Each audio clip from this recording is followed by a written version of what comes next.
El Foro Confilegal Santander Justicia, un espacio para conocer las novedades sobre la justicia y el mundo del derecho y del revés.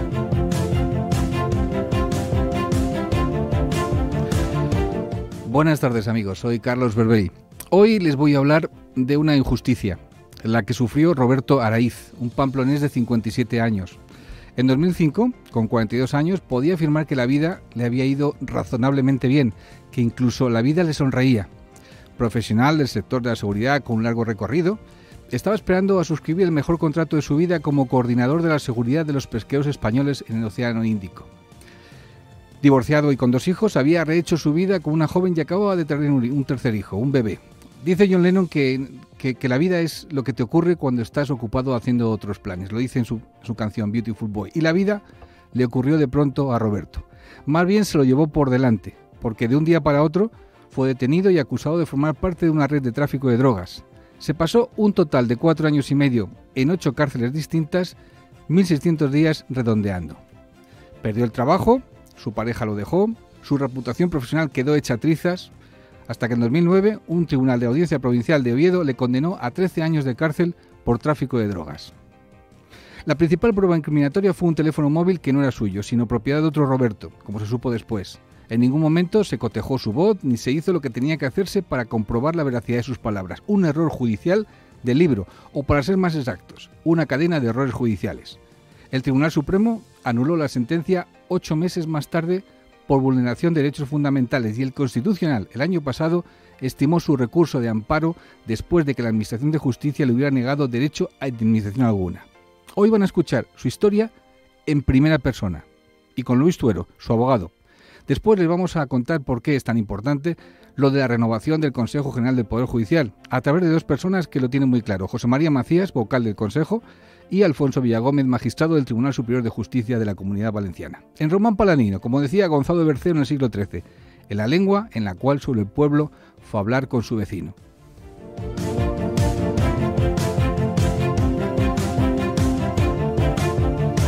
Titulares de la semana. Pero antes, titulares, en esta ocasión con Blanca. Hola, Blanca. Hola, muy buenas. Una nueva directiva europea regula las demandas colectivas que presentan las asociaciones de consumidores y usuarios ante los tribunales. España tiene 1 año para transponer la directiva a sus leyes nacionales y 6 meses adicionales para que se aplique. El Tribunal Supremo dictamina que la actividad de la Comisión Nacional del Mercado de Valores tiene que estar sujeta a la Ley de Transparencia. La CNMV argumentó que debía mantener la confidencialidad aplicando la normativa del mercado de valores cuando negó la información a un ciudadano sobre 2 sanciones que había puesto a Popular Banca Privada y Banco Popular. La Asociación Nacional de Consumidores y Usuarios y Formacu se querella contra el Colegio de Abogados de Palencia por un supuesto delito de prevaricación y estafa procesal. Por supuestamente negarse a designar abogados de oficio y abrir expedientes en disciplinarios a letrados investigados. Nombramientos de la semana. Gómez Acebo y Pombo ficha a Ana Viladás, procedente de Roca Junyent. Es una de las grandes especialistas del país en propiedad intelectual, tecnologías de la información y negocio digital. Coordinará esta área en su nuevo destino. Estela Martín, elegida decana del Colegio de Abogados de Tarragona. Es la primera vez que una mujer ocupa este cargo en los 175 años de historia de ese Colegio de Abogados. En la Junta de Gobierno saliente había sido la secretaria de la Corporación Colegial. En el Foro Confilegal Santander Justicia, la entrevista de la semana.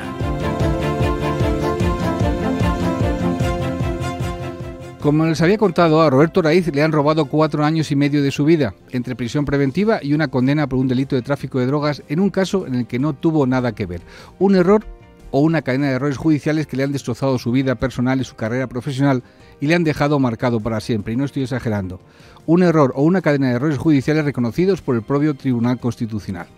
Como si se tratara de un jarrón chino hecho trizas, aunque se intenten pegar las piezas, que es imposible. No se puede dar marcha atrás en el tiempo. Buenas tardes, Roberto. Hola, buenas tardes, Carlos. ¿Cómo se te puede compensar esto? Difícilmente evaluable. Ante todo, antes de empezar, quería felicitarte por el programa y por el rigor y transparencia con el que tratáis algo tan importante como es la justicia, ¿no? En cualquier Estado de Derecho y algo fundamental, ¿no? Dicho esto, difícil evaluar Es fácil de decir estar 4 años y medio en prisión siendo inocente y es muy difícil de digerir, ¿no? Pero bueno. Empecemos por el principio. ¿Cómo pudieron confundirte? Entiendo que en una macrooperación a nivel nacional contra el tráfico de drogas, alguna geolocalización de algún teléfono móvil estuvo minutos o quizás segundos o minutos antes de ir a montarme yo en mi coche, pues próxima al lugar de los hechos, ¿no? Esa es la explicación que le doy porque realmente no encuentro otra, ¿no? Todo se basaba en unas escuchas telefónicas de un teléfono que nunca fue mío. Uh-huh. Y por lo tanto es imposible que yo hiciese ni recibiese ninguna llamada. Es más, en la detención recuerdo perfectamente que me preguntaron si me llamaba Roberto, con lo cual... Que te llamaba Roberto, claro. Ese fue el principio de la confusión, posiblemente, ¿no? Evidentemente sí, me preguntaron si me llamaba Roberto, se identificaron, me identifiqué yo, y a partir de ahí fue un caos total y un desconcierto, como bien ha dicho mi abogado y has dicho tú, una cadena de errores policiales y judiciales que me llevaron a una situación lamentable y realmente surrealista, ¿no? ¿Y cómo es posible que nadie se diera cuenta del error en 3 años y 8 meses antes del juicio? Porque es que es incomprensible, Roberto. Eso es lo que yo me pregunto, puesto que los jueces del Tribunal Supremo, así tal como llegó el recurso presentado por nosotros, dictaron la absolución de todos los cargos y la puesta inmediata en libertad, ¿no? Entonces piensa que derrumbaron una condena y una sentencia de 13 años y tenían muchos fundamentos para ello, ¿no? ¿Hicieron en algún momento la policía alguna pericial de voz? Que se suele hacer, evidentemente. En absoluto. O sea, lo pedí yo desde el primer momento, desde el minuto 1 de mi detención. Entregué mi teléfono, pedí una pericial de voz y que cotejaran ese teléfono o esas llamadas de teléfono supuestamente entrantes y salientes con mi voz, y en ningún momento se efectuó, ¿no? Es más, se pidió desde el minuto 1 también que registraran a nombre de quién estaba esa tarjeta o ese teléfono que estaba siendo investigado, y jamás se hizo. Tú entonces tenías 42 años cuando esto ocurrió. Estabas divorciado y tenías una nueva pareja y tenías un bebé. No, el bebé nació estando yo en prisión. Vale. ¿Cuándo viste al bebé por primera vez? ¿Cuándo veo yo al bebé por primera vez?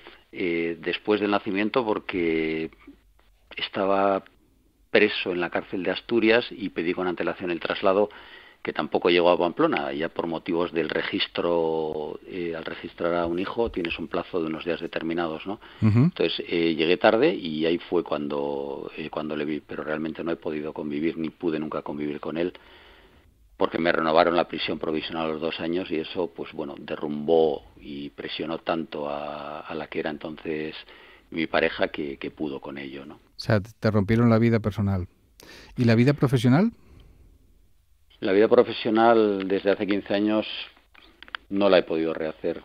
En un sector como el de la seguridad privada y en los puestos que yo ocupaba de responsabilidad, evidentemente durante los 4 años y medio más el tiempo del juicio y el tiempo, los 3 meses únicamente que estuve en libertad, no pude ejercer. Luego tuve que cancelar los antecedentes penales, los antecedentes policiales, que es requisito indispensable. Y a partir de ahí, a cada trabajo, cada puesto de trabajo que he intentado acceder, pues, desgraciadamente se ha filtrado y digamos que se ha ejecutado un poquito lo que es la condena social en ese sector, ¿no? O sea, estás marcado. Bueno, estás marcado. Evidentemente se fue todo al traste por eso, por una cadena de errores judiciales, y tuve inconveniente de trabajar en una profesión como era la de la seguridad, en la que evidentemente no es compatible. ¿Tu padre qué es o qué era? Mi padre falleció al poco de salir de prisión, era cirujano. ¿Tu madre sus labores, supongo? Sí, sus labores, ama de casa. ¿Se creyeron lo de la acusación?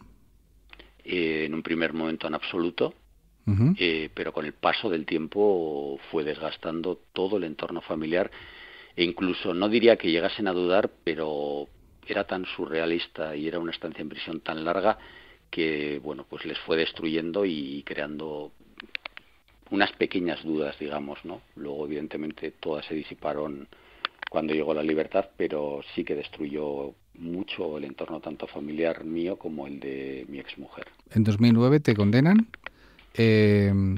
tú tienes que entrar en prisión, te tiras en prisión 8 meses, ¿y a los 8 meses qué ocurre?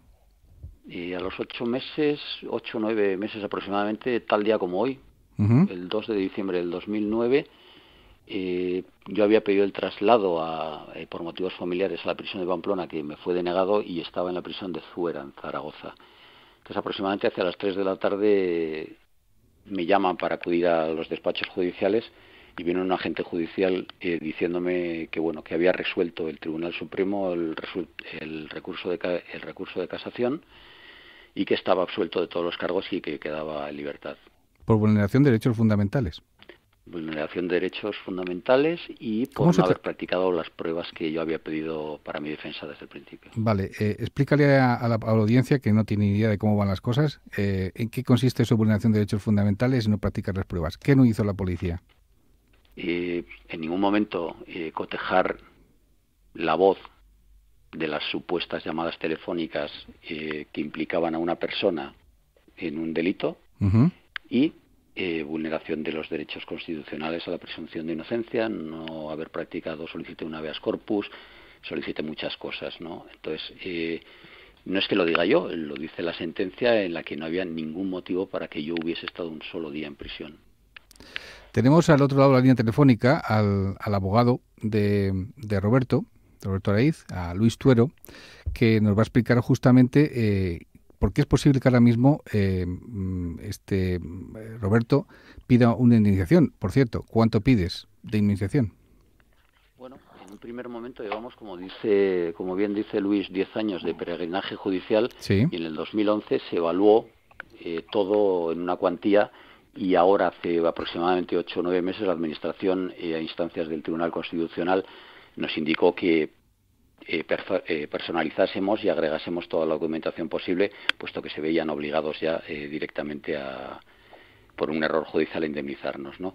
Entonces, la cantidad total desglosada, creo que asciende a 850.000 euros, ¿no? En concepto del quantum indemnizatorio, eso te lo explicará mejor Luis. En cuanto a la situación personal, familiar, laboral, etcétera, y el no haber podido ejercer directamente la profesión y los daños que ha creado en todo el entorno, ¿no? Está todo justificado, más los informes médicos y las consecuencias pues gravísimas que ha tenido este hecho a nivel personal y familiar, ¿no? Luis Tuero, buenas tardes. Sí. Buenas tardes a todos. Buenas tardes. Vamos a ver, hay que explicar Hola, buenas tardes, Luis. Hay que explicar a los oyentes, a los escuchantes, justamente por qué ahora mismo se puede o por qué ahora mismo la causa de esto de Roberto es defendible y puede que tenga éxito y por qué antes no. Yo creo que expliques concretamente el tema del Constitucional, de la anulación del artículo 294.1 de la Ley Orgánica del Poder Judicial, qué decía antes y qué dice ahora. Sí, mira, bueno, la verdad es que es complicado y es muy técnico. Pues intenta simplificarlo. Sí, por supuesto. Bueno, primero decir que no son 10 años de peregrinaje, son 15 años, porque estoy viendo aquí la detención se produjo en el mes de septiembre del año 2005. Después de la detención en el año 2005, se dicta la primera sentencia en el año 2009, por la sección tercera Audiencia Provincial de Oviedo, con una condena, una cosa totalmente desmesurada. A partir de ahí, después del recurso de casación, el recurso de casación afecta al recurso, casa y anula la sentencia y dicta una sentencia absolutoria por vulneración de derechos fundamentales, el derecho a presunción de inocencia, el derecho al proceso con todas las garantías y, evidentemente, el derecho al secreto de las comunicaciones.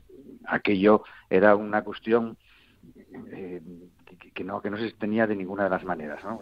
Había habido multitud de escuchas telefónicas y la multitud de escuchas telefónicas posteriormente se habían prorrogado y aquello dio lugar a un follón espectacular y que en ese follón al final todo el mundo entendía que Roberto era la persona que estaba escuchando cuando no era la persona que estaba escuchando y simplemente estaba en el lugar inadecuado en el momento más inoportuno. Bueno, eso es simplemente lo que allá ocurre.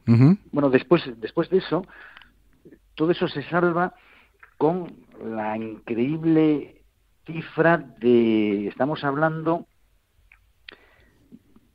de prácticamente 4 años de privación de libertad, más de 4 años. Bueno, ¿Qué se hace en estos momentos? Pues en estos momentos lo que se inicia es directamente, empezamos con una reclamación, te digo exactamente 4 años, 4 meses y 11 días. Empezamos con una reclamación a la Administración de Justicia, Ministerio. la Orgánica del Poder Judicial. Sí. Sí, directamente es una reclamación por funcionamiento normal de la Administración. En este caso, la Administración Judicial, pero la reclamación es al Ministerio de Justicia.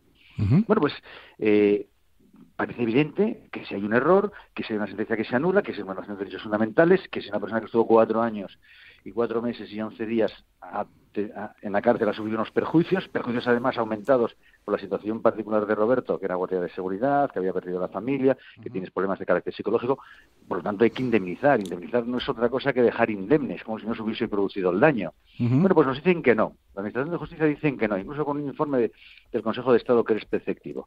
Posteriormente se inicia la vía judicial, y la vía judicial, como es un acto de un ministro, se tiene que ir a la Audiencia Nacional. Pues en la Audiencia Nacional nos dicen que no, que tampoco.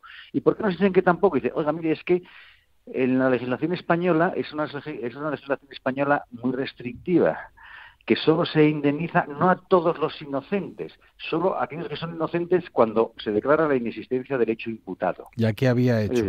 Claro. Entonces, bueno, hay un hecho, pues eso es un problema subjetivo, es un problema de autoría. Habrá sido otra persona, o habrá sido otros sujetos, habrá sido otro órgano. Yo no tengo nada que ver con esa historia. Se había ampliado al tema de inexistencia objetiva y inexistencia subjetiva, pero no, se dice, en la Ley Orgánica del Poder Judicial se dice que única y exclusivamente se procede a la indemnización cuando hay inexistencia del hecho imputado y por esa causa se dicta sentencia absolutoria.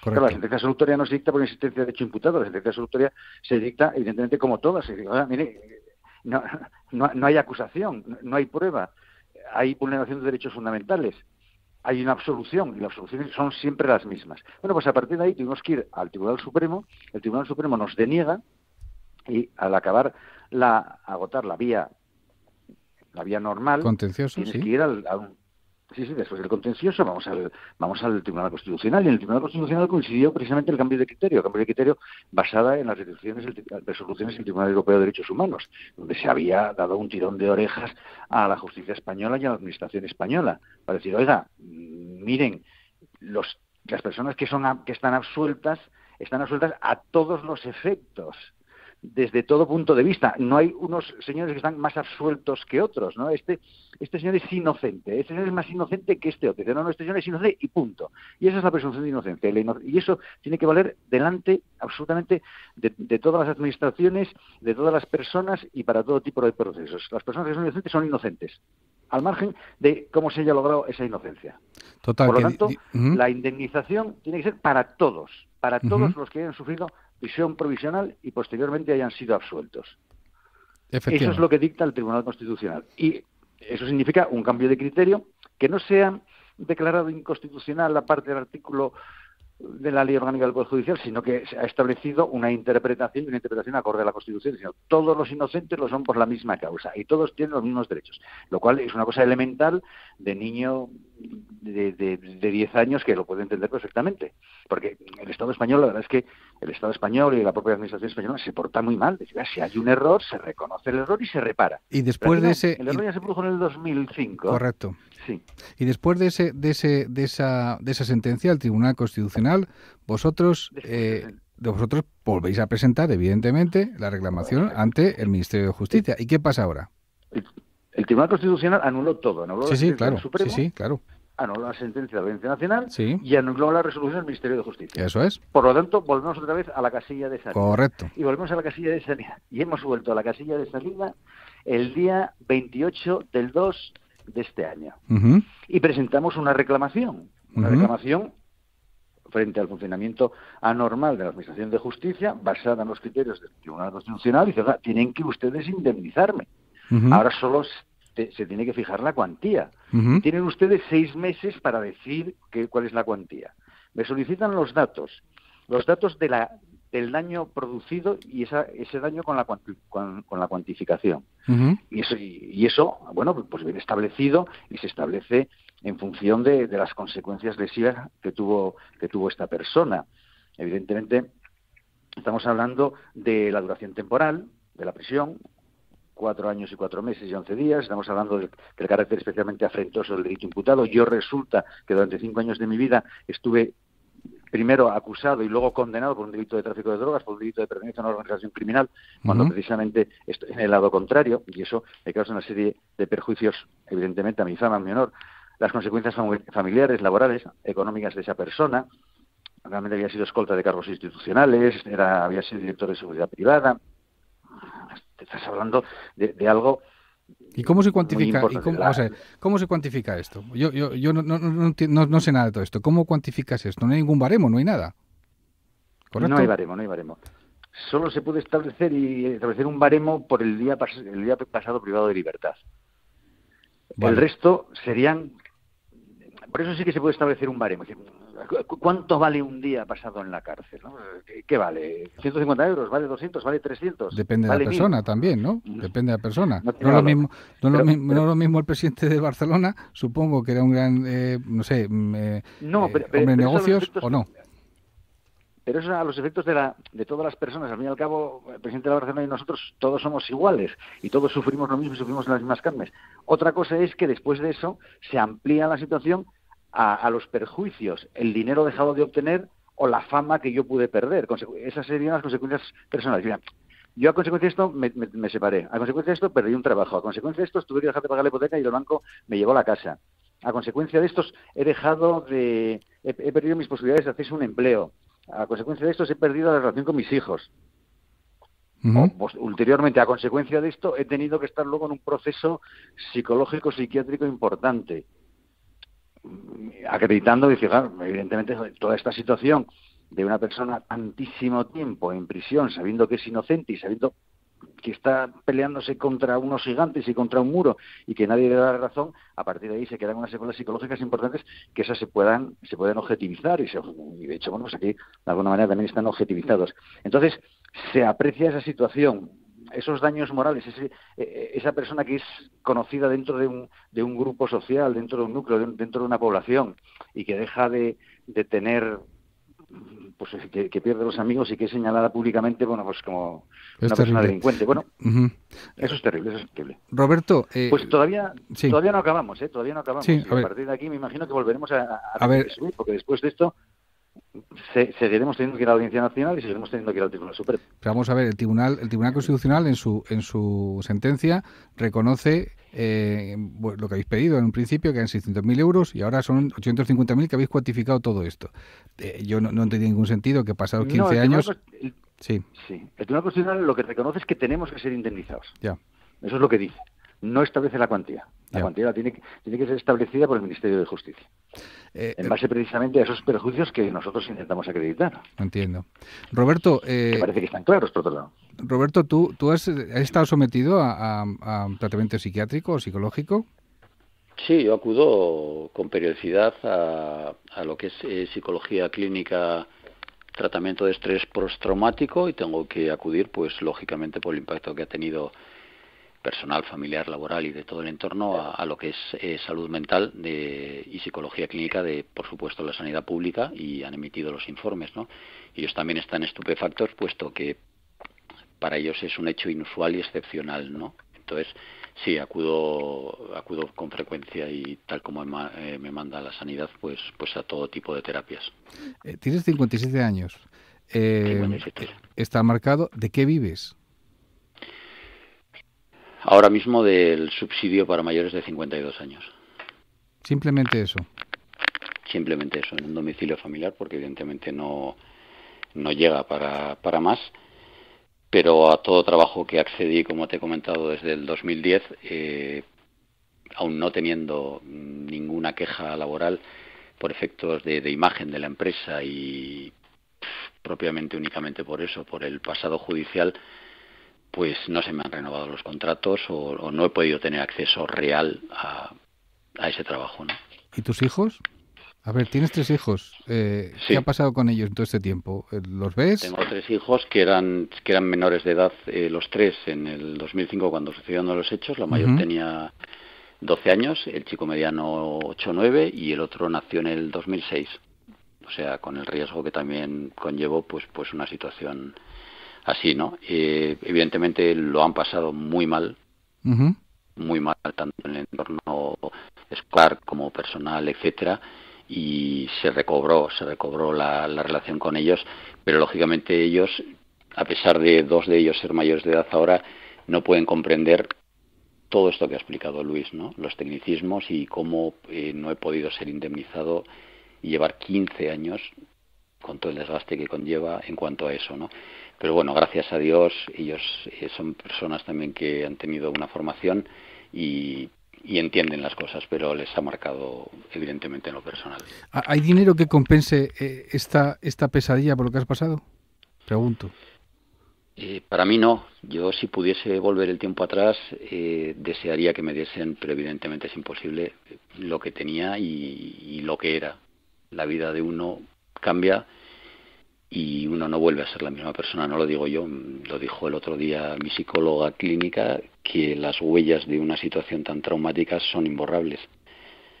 Habrá días mejores, habrá días peores, pero el desgaste pues conlleva muchas cosas y mucho deterioro. ¿En algún momento has tenido tentación de quitarte la vida?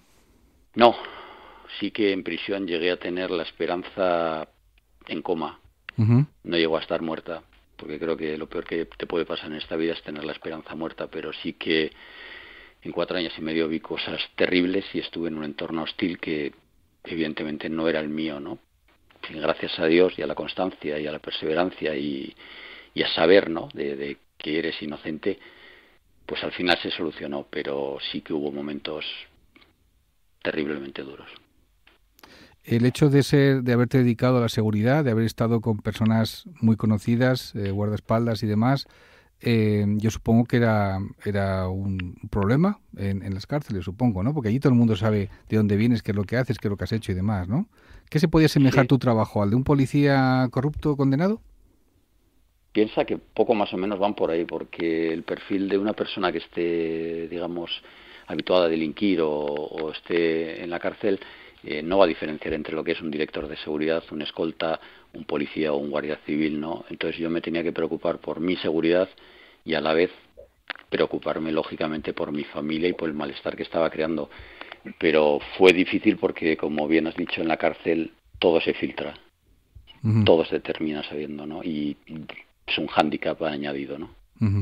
Antes de marcharnos, Luis, la nueva ley, el anteproyecto de ley de la ley de enjuiciamiento criminal contempla justamente la compensación por esto. No sé si has leído el proyecto, el anteproyecto, si tienes alguna idea, te ha llegado alguna noticia. Me gustaría saber tu opinión. Quiere decir que de alguna forma el Estado, el sistema, reconoce este error y va a evitar que se produzcan casos como el de Roberto. Sí, bueno, no conozco especialmente el anteproyecto de la ley de enjuiciamiento criminal. Bueno, que esperemos que pueda llegar a buen término. Pero sí que es cierto que es necesario que se regule mejor de lo que está regulado ahora en la Ley Orgánica del Poder Judicial y que de alguna manera esté más automatizado en el sentido de evitar todos los trámites y evitar todos los pleitos que existen, que son pleitos que se dilatan enormemente en el tiempo, porque todo esto al final se deriva a la jurisdicción contencioso administrativa, que es una jurisdicción muy lenta, y se deriva a la Audiencia Nacional con todos los costes que ello supone. Entonces eso tenía que ser una cuestión ya perfectamente automatizada y perfectamente definida ya desde ese momento. Si a una persona, porque el asunto es muy claro, el Tribunal Constitucional lo dijo muy claro, si una persona es inocente, lo es a todos los efectos. Efectivamente. Y si esa persona inocente ha sufrido una presión injusta, tiene que ser indemnizado porque es seguro que se le ha causado un daño. A partir de ahí, todo el mundo puede sacar las conclusiones que crea oportunas, pero yo creo que son unas conclusiones muy sencillas. Evidentemente, que hay que indemnizar. Luis Tuero, muchísimas gracias por tu presencia, por tu testimonio. Roberto, a vosotros. Suerte y, como dicen en México, que te vaya bonito, porque de verdad muchas gracias, Carlos, que te lo mereces. Muchas gracias. Un saludo a los dos. Un cordial saludo, hasta luego.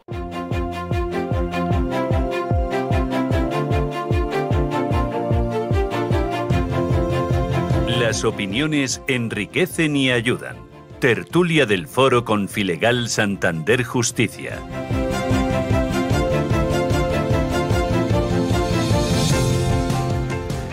Desde el pasado mes de enero venimos hablando de este Guadiana, la renovación del Consejo General del Poder Judicial, el órgano de gobierno de los jueces que permanece vigente 1 año y 11 meses fuera de su tiempo. Seguramente muchos de ustedes han perdido el hilo de la cosa. Por eso he querido en este programa resetear y volver a los orígenes del conflicto. ¿Por qué los políticos le dan tanta importancia a la renovación? ¿Qué decide este órgano? ¿Es mejor que los 12 vocales jueces de los 20 que lo conforman pues sigan siendo elegidos por el Parlamento, o por el contrario, que los elijan los propios jueces para combatir eso que dicen que es la politización? Para ello contamos con el vocal del Consejo General del Poder Judicial, José María Macías. Señor Macías, buenas tardes. Muy buenas noches y buenas tardes, señor Verbena. Y también aquí en el estudio contamos con Alfonso Villagómez, magistrado del Tribunal Superior de Justicia de la Comunidad Valenciana y doctor en Derecho Público. Buenas tardes, señor Villagómez. Buenas tardes, Carlos. Buenas tardes a todos los oyentes. Así que vamos por el principio. Respóndanme de forma sintética. ¿Por qué es tan importante el Consejo General del Poder Judicial y por qué no se renueva? Empecemos con usted, señor Macías. Para mí, porque es importante, porque ¿Sí? asume las 4 funciones, entre otras muchas, pero las 4 funciones que determina el artículo 122 de la Constitución, que son fundamentales para asegurar la independencia del Poder Judicial. Con ellos, la vigencia del Estado de Derecho. ¿Por qué hay tanto interés en poder incidir en la elección del órgano? Bueno, supongo que es una cuestión muy humana el querer desbordar los límites de la posibilidad de gestionar y mandar, y que eso está implícito en el carácter de un político. Otra cosa es que también es bueno en democracia que aprendan el valor de la contención. A ver, señor Villagómez, ¿quién nombra al Consejo General del Poder Judicial? Pues al Consejo General del Poder Judicial, como establece nuestra Constitución, lo eligen, a los 20 vocales del Consejo General del Poder Judicial, lo eligen las Cortes Generales, el Congreso de los Diputados y el Senado. ¿Y eso significa que es un órgano político, entonces? Bueno, tiene una relevancia política. Más que política, tiene una relevancia constitucional, porque el Consejo General del Poder Judicial es un órgano constitucional. Por lo tanto, en la configuración del mismo parece lógico que participen las Cortes Generales, en donde está representado el pueblo español. No olvidemos también que la Constitución española proclama que la justicia emana del pueblo. Luego parece que forma parte de la lógica constitucional la participación de los representantes del pueblo en la elección de un órgano constitucional como es el Consejo General del Poder Judicial. Pero esto no lo decía la Constitución, señor Macías, ¿no? Al principio, ¿o sí? Bueno, mi compañero de... Estamos hablando de...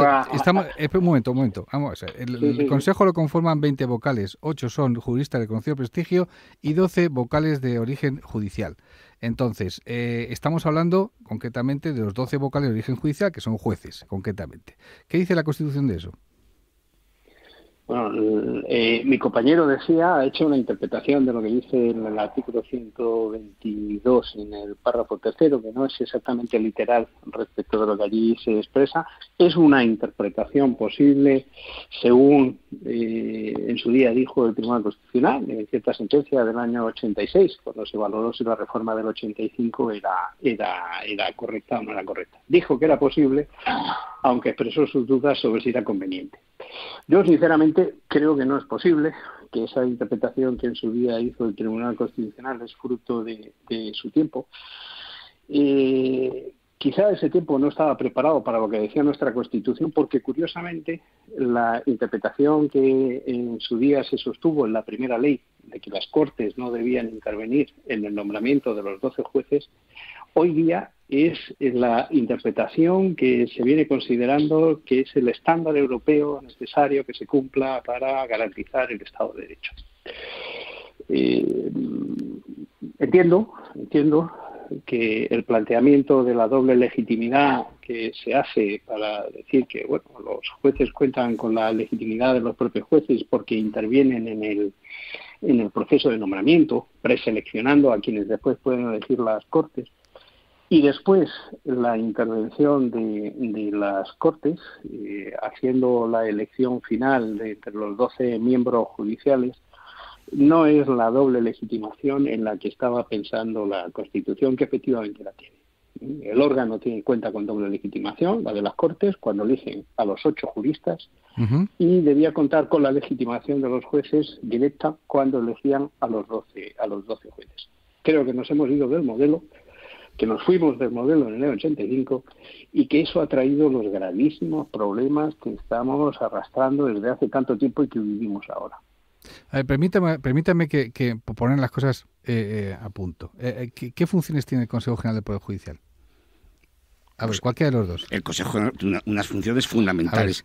La primera y principal, y por desgracia la menos practicada, es la protección y defensa y el amparo de la independencia de los jueces y magistrados.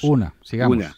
Siguiente. Luego tiene unas funciones que están ahora mismo muy de actualidad, que son las de nombramientos. El Consejo se encarga de los nombramientos de la cúpula judicial. Nombra los magistrados del Tribunal Supremo, los presidentes de la Sala del Tribunal Supremo, los presidentes de los Tribunales Superiores de Justicia de las comunidades autónomas, los presidentes de las audiencias provinciales y los magistrados del propio Tribunal Supremo.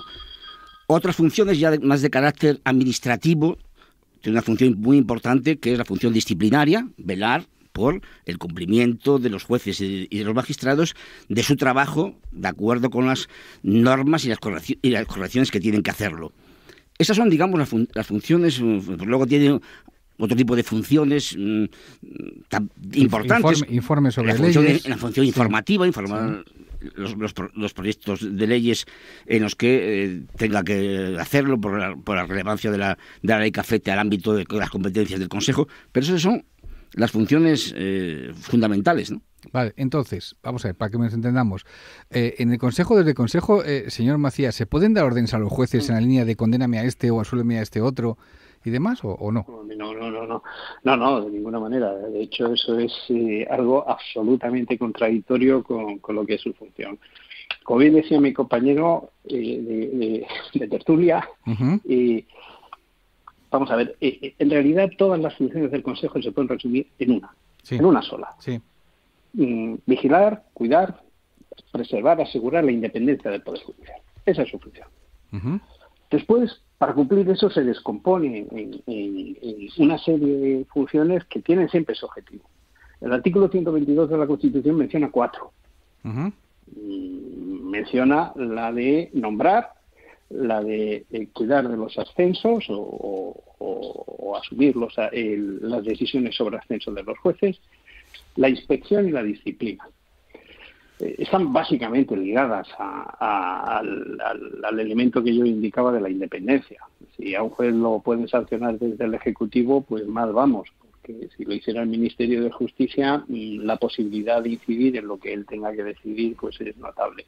Si por vía de la inspección ocurre lo mismo, se puede presionar a un juez desde el Ejecutivo, pues acabaríamos en esto. Y si desde cualquier estamento se puede llegar a influir en la promoción de un juez, otra vez podemos influir en sus decisiones. Por lo tanto, todo está dirigido a preservar la independencia.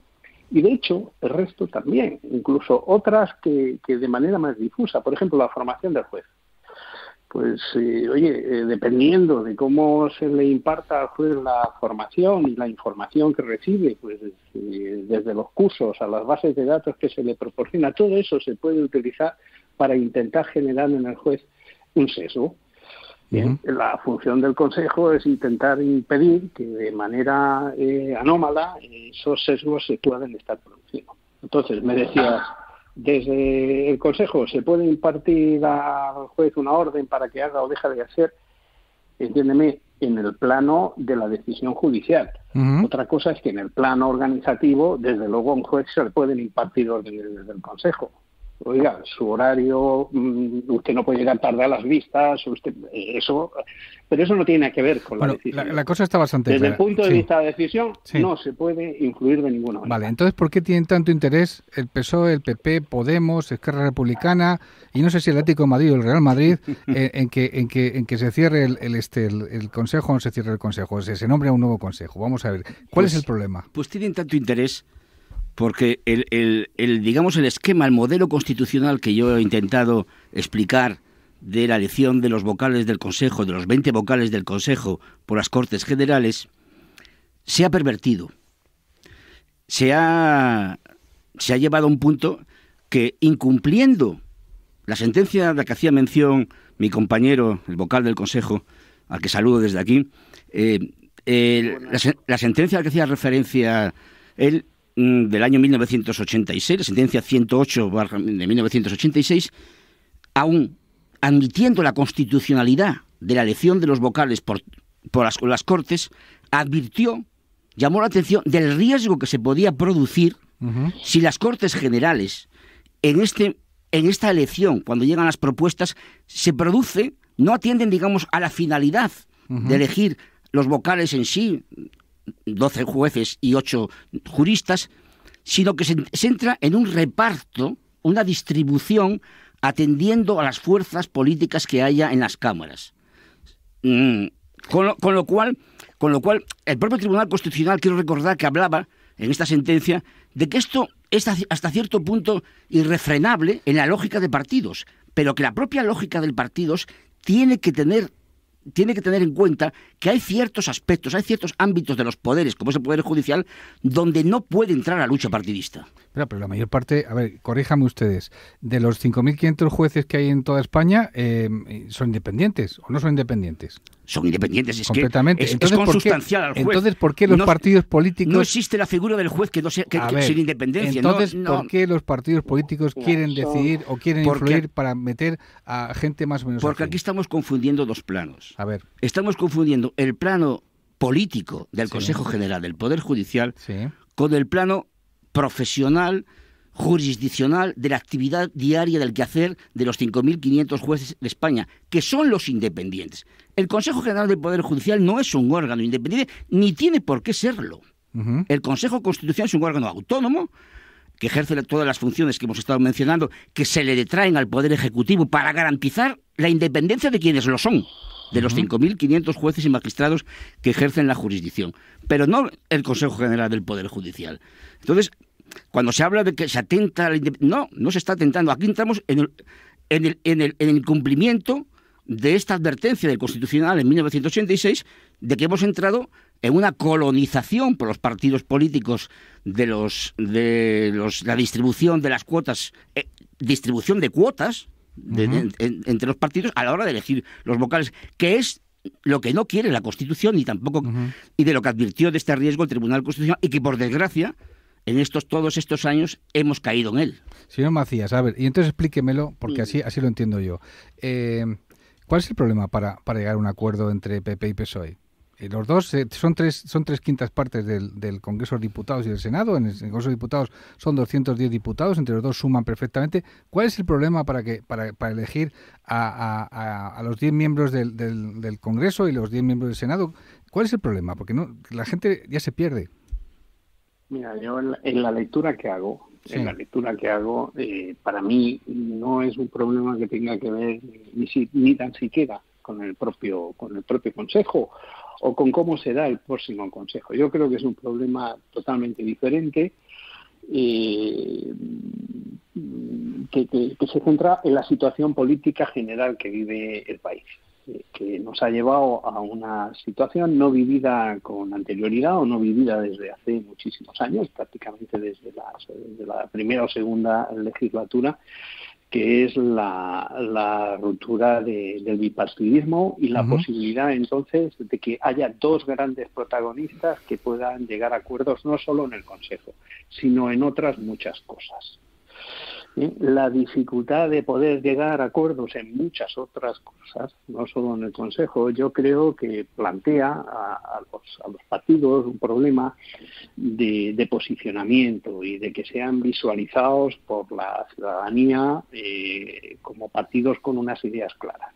Parece que si tú te pones a negociar con el de enfrente, eso puede acabar haciendo que el partido que te está disputando tu propio espacio te pueda señalar con el dedo y decir, ven cómo estos son capaces de pactar con cualquiera.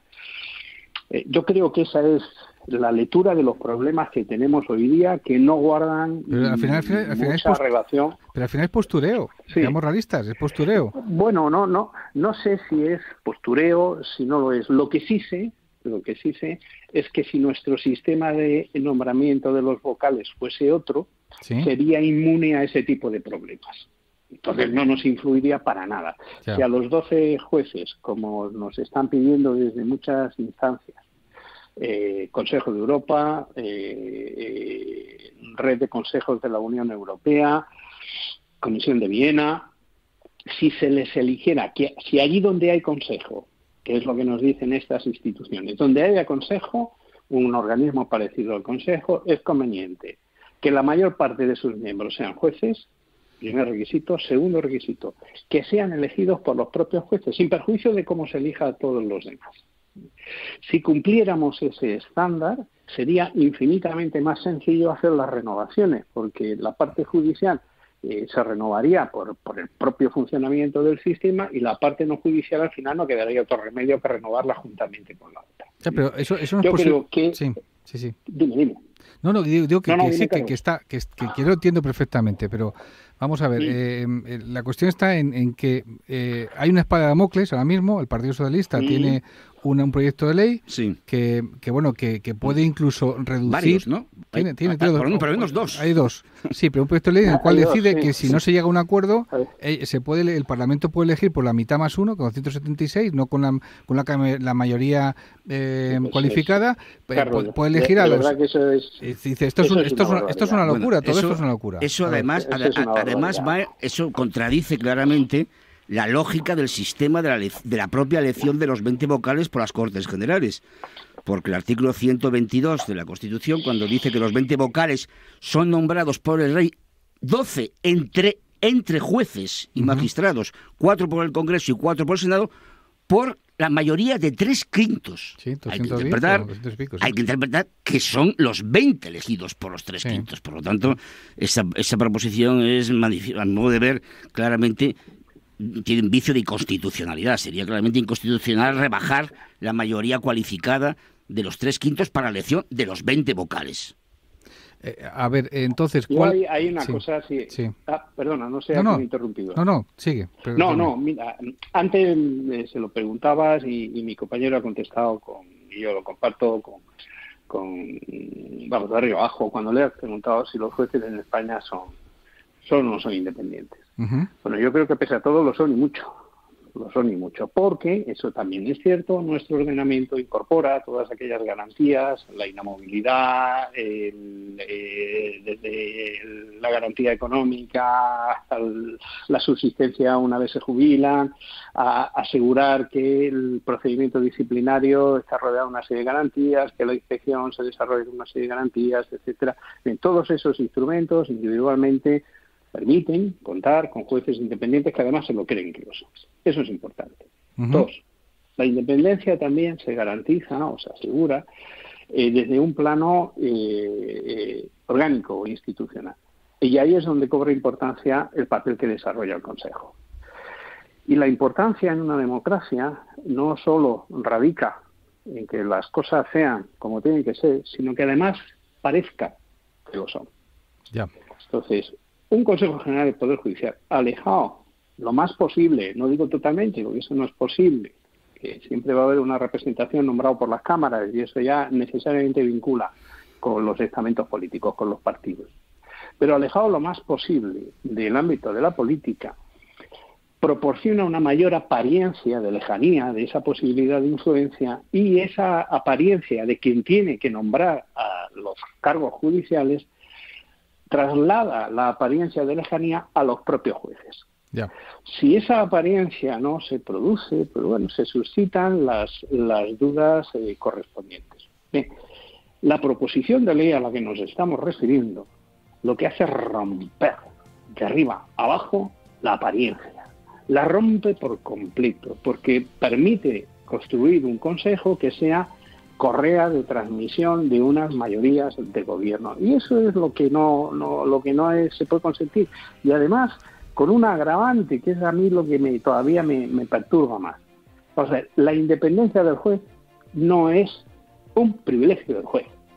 La independencia del juez es un derecho del ciudadano. Señor Macías. Cuando se está diciendo, dime. No, que nos estamos yendo. Precisamente, para cerrar. Es una garantía. Los 3/5 en la elección de los 20 vocales es una garantía institucional, una garantía constitucional que no se puede dejar de lado, que no se puede desconocer. Señor Macías, señor Villagómez, muchas gracias a los dos por arrojar luz a este galimatías. Le aseguro que la gente que no conoce esto es un galimatías, porque hay que reconocer que llega a un punto, hay que hacer este tipo de programas para aclarar un poco las cosas. Nos vamos. Hasta aquí hemos llegado hoy en Foro Confiligal Santander Justicia. Recuerden que dentro de una semana tenemos una nueva cita. Aquí. Cuídense. Hasta entonces.